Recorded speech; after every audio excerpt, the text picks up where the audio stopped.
Donc, la prophétie doit être pour l'utilité commune et non pour le divertissement commun. Bien-aimés dans les Seigneurs, bonjour, bonsoir, comme à l'accoutumée, bien sûr. Ça dépend de l'heure à laquelle vous suivrez ces diffusions faites dans le cadre de notre plateforme Jésus-Christ te cherche.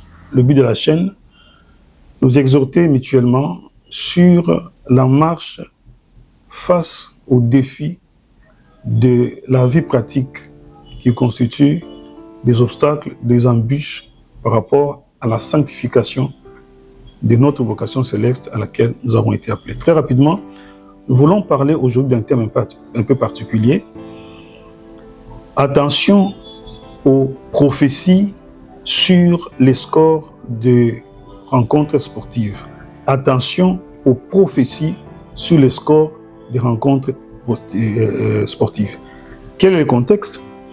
Eh bien, le monde entier est focalisé sur la 23e édition de la Coupe du Monde organisée par la FIFA.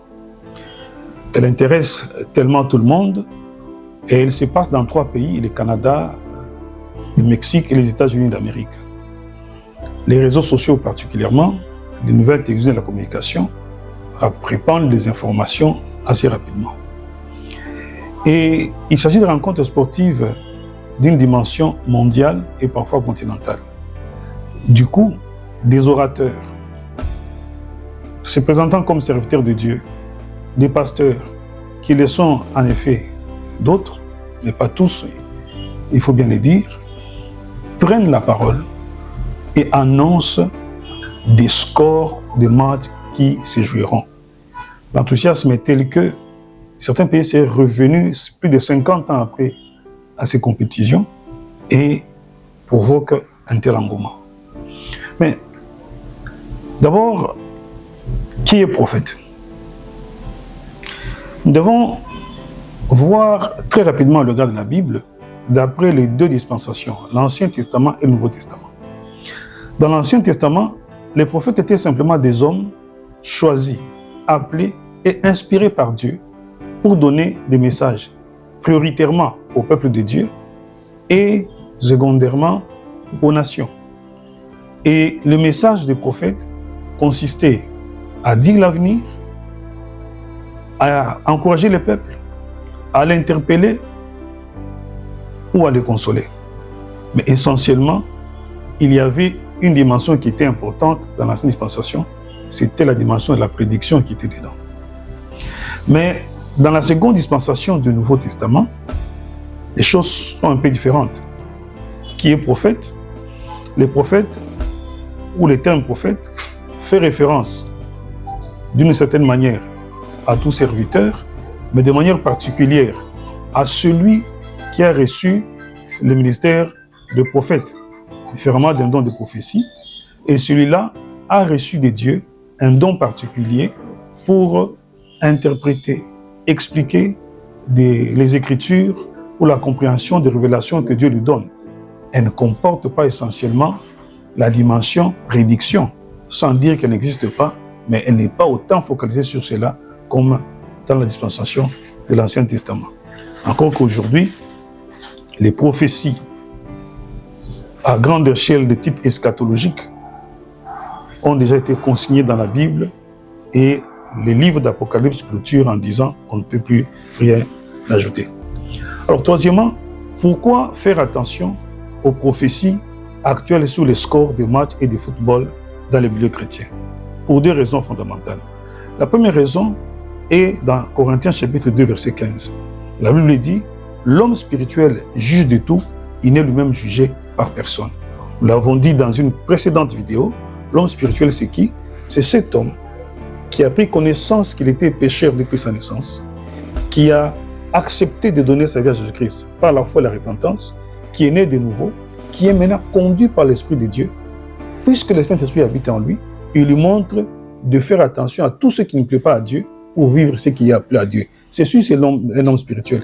C'est à celui-là que la Bible demande de faire attention à toutes choses. Et donc, lorsque quelqu'un vient dans la maison de Dieu, se disant prophète, et qu'il a des prophéties sur les scores des matchs, un enfant de Dieu qui est spirituel doit d'abord juger si cela devient de Dieu.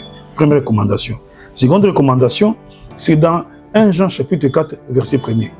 Bien-aimés, n'ajoutez pas foi à tout esprit, mais éprouvez les esprits pour savoir s'ils sont de Dieu. Celui qui parle, devons savoir ce qu'il parle de la part de Dieu. Parle-t-il de sa propre intelligence ou parle-t-il de la part du monde ou de Satan? Et donc, un serviteur de Dieu ne peut pas refuser qu'on puisse examiner ce qu'il dit. Même nous-mêmes qui parlons, ce que nous disons, vous avez la liberté et le droit de l'examiner à la lumière des Écritures. Alors, pourquoi faire attention aux prophéties sur les scores de matchs de football? Simplement parce qu'on est en face de beaucoup de manipulations, de tromperies, des messages prétendument prophétiques pour plusieurs raisons. Pourquoi ces messages constituent des manipulations, des tromperies, des égarements et même des distractions? Premièrement, à cause de ce qu'est le but de la prophétie.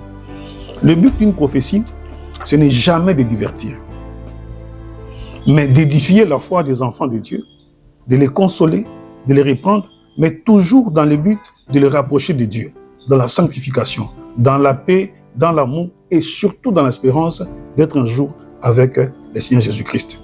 Et 1 Corinthiens chapitre 12, verset 7 dit « Or, à chacun, la manifestation de l'Esprit est donnée pour l'utilité commune. » Voilà l'importance de la prophétie. Puisque le prophète a un appel ou un don de Dieu, si c'est un don qui vient de Dieu, 1 Corinthiens chapitre 12, verset 7 dit « Or, à chacun, la manifestation de l'Esprit est donnée pour l'utilité commune. » Donc, la prophétie doit être pour l'utilité commune et non pour le divertissement commun. Deuxièmement, parce qu'aujourd'hui, les ministères de prophètes et de prophéties sont devenus des instruments à la disposition de certains serviteurs de Dieu qui les utilisent pour leur propre intérêt, d'abord pour leur renommée personnelle. Ça veut dire qu'on considère que la prophétie, puisqu'on est dans l'ordre, on y met essentiellement l'accent sur la prédiction, on souhaite que les choses se voient, puisque ce sont les dons que tout le monde veut voir, on instrumentalise ça et on dit n'importe quoi pour attirer le public. Il y a également la prophétie pour augmenter la renommée de son Église. Ça veut dire qu'à part soi-même, on fait une prophétie pour que les gens s'intéressent à la congrégation, à son Église, afin que les gens y viennent en grand nombre, ce qui n'est pas pour le Seigneur et qui est plutôt pour l'homme. J'ai souvenance à ce sujet qu'une dame a donné une révélation que Dieu lui avait dit, de dire à tous ceux qui utilisaient le nom de Jésus pour amener les gens à l'église de cesser. On était étonnés, elle dit, mais le nom de Jésus-Christ, mais elle dit oui, Dieu ne veut pas qu'on utilise son nom. Dieu veut qu'on le serve lui en servant les hommes et non pas utiliser ce nom pour asservir les hommes pour notre propre intérêt. Manipulation aussi ou instrumentalisation parce que lorsque un prophète donne une prophétie sur les scores des matchs, il espère et attend que ce score se réalise. Et vous voyez la gloire que boira ce prophète quand sa prédiction se sera réalisée. Elle peut être même hasardeuse. Ce n'est pas la preuve qu'elle vient de Dieu. Et quand il a prophétisé, vous voyez combien de gens sont autour de lui. L'Église prie pour que sa prophétie se réalise. On intercède avec lui. Parce que si elle vient de Dieu, il n'y a plus de possibilité d'intercéder pour ça. Elle va se réaliser. Et donc, les gens qui les soutiennent, qui prient avec lui, à ce moment-là, ils vont se rendre compte que c'est lui qui a donné la prophétie. Et quand elle s'est réalisée, soi-disant, il y a des coups de fil, des coups de téléphone. Vraiment, félicitations. Nous voyons que Dieu est vraiment avec toi, ainsi de suite. Alors l'homme commence à ce moment-là à recevoir sa propre gloire. Et cette semence-là, elle n'est pas faite pour le score. Elle est faite pour qu'on le recherche aussi pour d'autres choses. Ça va augmenter l'attention de ces prophètes et les hommes iront à lui. Troisièmement, c'est parce que le football est appelé sport roi. Il suffit de dire Coupe du Monde. Sans ajouter d'autres éléments, tout le monde a les déclics dans sa tête. C'est le Coupe du Monde sur le football. Pourtant, il y a plusieurs disciplines sportives dans le monde.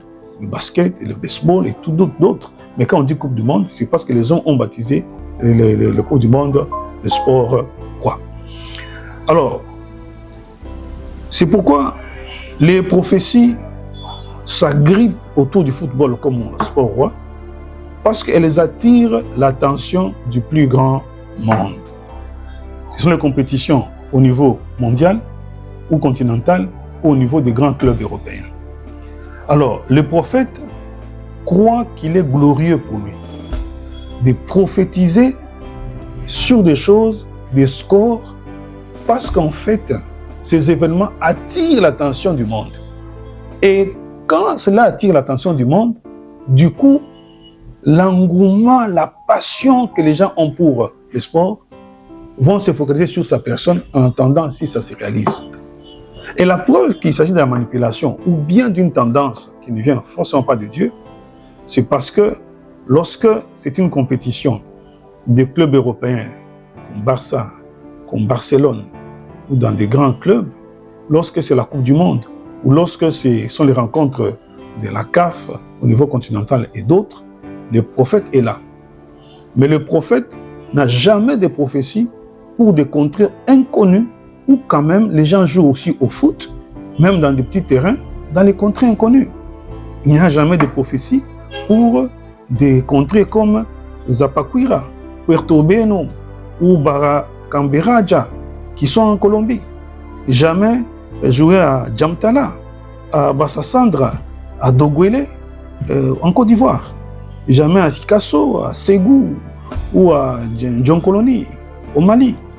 Jamais à Vanga, jamais à Kaemba, à Mouniengue, Lukashiloalou, à Kipusha, ou c'est pas moi, à Obawele, en RDC. Jamais à Andola, en Zambie. Pourquoi? Parce que les yeux du monde ne sont pas fixés sur ces choses inconnues. Mais Dieu y a également les âmes. Et la prophétie, on la met sur le don qu'on voit pour que tout le monde s'intéresse. Quatrièmement, il s'agit de prophéties de complaisance. Pourquoi? Ce sont des prophéties de complaisance parce qu'elles sont d'inspiration humaine, tout simplement.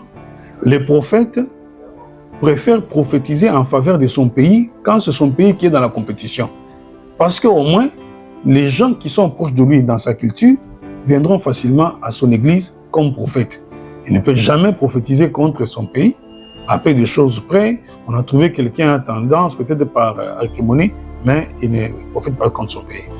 Cinquièmement, Dieu ne peut pas se préoccuper des scores de football plutôt que de se préoccuper du salut des âmes. Il n'y a pas la joie au ciel quand les gens sont en train de jouer au football. Mais il y a de la joie au ciel lorsque les païens se convertissent, lorsque celui qui est pécheur revient à Dieu. Et là où Dieu trouve la joie quand les gens s'y rassemblent, c'est quand il a dit que l'enfant prodigue qui était allé de son père était revenu, on dit, venez, rassemblons-nous, faisons une fête parce que mon fils ici qui était perdu a été retrouvé. Pour clôturer, bien-aimés dans le Seigneur, la Bible nous exhorte dans le livre de 2 Thessaloniciens, premier épître aux Thessaloniciens, au chapitre 2, le 3e au 5e verset. Je préfère lire cela parce que c'est important.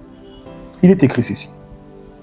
Car notre prédication ne repose ni sur l'erreur, on peut prédication par extension, prophétie aussi, car notre prédication ne repose ni sur l'erreur, ni sur des motifs impurs, ni sur la fraude. Mais puisque Dieu nous a jugés dignes de nous confier l'évangile, nous parlons, non comme pour plaire à des hommes, mais pour plaire à Dieu qui sont nos cœurs. Jamais, en effet, nous n'avons usé des paroles flatteuses, comme vous le savez. Jamais nous avons eu de la cupidité pour mobile. Dieu en est témoin. Regardez l'exhortation que Dieu donne. L'apôtre Paul qui écrit, après avoir subi des outrages à Philippe, il est allé à Corinthe et de là, il écrit une épître aux Thessaloniciens en disant que leur prédication, puis mettre prophétie, ne reposait ni sur l'erreur, ni sur les motifs impurs, ni sur la fraude. Donc, quand quelqu'un donne une prophétie par conformité, une prophétie à la mode, qui s'agrippe au score parce que c'est à la mode, une prophétie de complaisance pour attirer l'attention vers lui, une prophétie uniquement pour les grands clubs qui sont intéressés par ça fait sa publicité, et une prophétie où on montre que Dieu ne se préoccupe pas des sports qui sont d'ailleurs la plus grande idolâtrie du monde, avec l'argent et d'autres choses que cela. C'est peut-être aujourd'hui une erreur parce que nous connaissons en partie. Nous ne parlons pas ainsi pour juger les autres, mais pour nous interpeller. Que Dieu vous aide, que Dieu nous aide. Si vous êtes dans ces choses-là, vous avez fait de ces genres de prophéties qui ont peut-être même provoqué des dissensions, des divisions dans votre église, repentez-vous, car Dieu nous appelle pour nous repentir et pour changer de vie. Que Dieu nous bénisse et à la prochaine. Bien-aimé dans le Seigneur et cher homme de Dieu, le ministère de prophète ou don de prophétie ne sont pas des instruments entre tes mains pour te divertir et divertir le peuple, et faire des prophéties de manipulation et complaisance autour des scores des matchs de football et d'autres choses semblables. Dieu est soucieux du salut des âmes, et sa justice et des choses de son royaume que de tels divertissements, dans son Église, avec amour. Nous te supplions d'arrêter cela car tu es toi-même une âme qui a besoin pardon de Dieu, avant qu'il ne soit trop tard. Que le Saint-Esprit t'aide. Amen.